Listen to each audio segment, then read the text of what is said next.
So hello everyone and welcome back to my another exciting video of class 12 English lesson number 2 जिसका नाम है Lost Spring Stories of the Stolen Child। तो आज हम इस chapter से हॉट क्वेश्चन लेके आए हैं जो कि हमारे सीबीएसई बोर्ड के एग्जाम में जनरली 5 मार्क्स में पूछ लिए जाते हैं, जो कि आउट ऑफ कॉन्टेक्स्ट होते हैं। आपको इसका आंसर अपने माइंड से थोड़ा फ्रेम करके लिखना होता है। तो ऑफ कोर्स हम सेम क्वेश्चन तो आपको बता नहीं सकते हैं जो एग्जाम में आएगा, लेकिन हम आपको ऐसे आइडियाज दे सकते हैं जो कि क्वेश्चन आ सकता है। आप यहाँ से लाइन्स पिक करके वहाँ पे लिख दीजिएगा। तो दो चैप्टर में हमें स्टोरीज बताई गई थी, मैंने दोनों से ही एक एक क्वेश्चन पिक किया है। Number 1, garbage to them is gold, how do the rag pickers of Seemapuri survive. अब हमने देखा था कि जो कूड़े में से अगर उन्हें 10 रुपए का सिक्का मिल जाए तो उनके लिए तो वही एक बहुत बड़ा ट्रेजर होता है। तो यही इस लाइन से हमें बताना है कि कैसे कि जो रैग पिकर्स हैं सीमापुरी के, वो किस तरीके से इतनी बुरी कंडीशन में सर्वाइव करते हैं।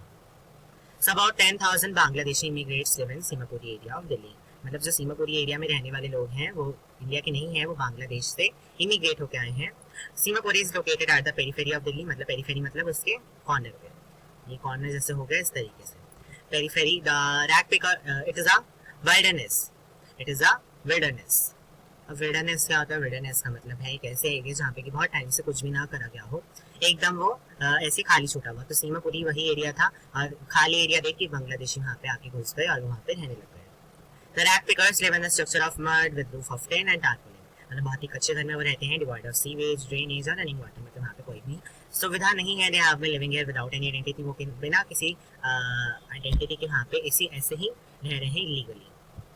They have their names in the voter list, लेकिन फिर भी उनके नाम वोटर लिस्ट में है, जो फ्रॉड तरीके से बन जाते हैं। They have got their ration cards, उनको मिल चुके हैं जिससे कि उनको फ्री में राशन मिल जाता है, which enable them to buy grains। अब हमें उनकी सर्वाइवल बताना था, इस वजह से हम लोग ये वाली सारी डिटेल्स यहाँ पे यूज कर रहे हैं।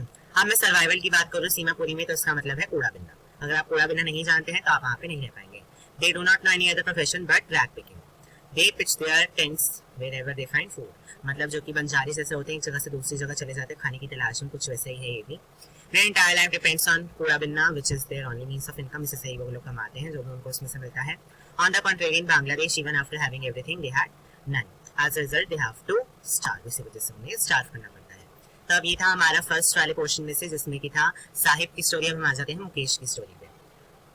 The bangle makers of Firozabad make beautiful bangles, make everyone happy, but they themselves live and die in squalor।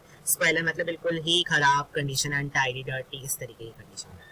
मतलब सबको तो वो इतनी सुंदर चूड़ियां बेचते हैं, लेकिन वो खुद इतनी खराब कंडीशन में रहते हैं।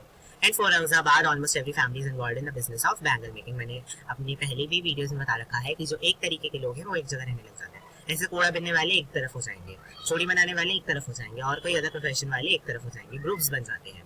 तो इसी तरीके से सारे चूड़ी बनाने वाले फिरोजाबाद में।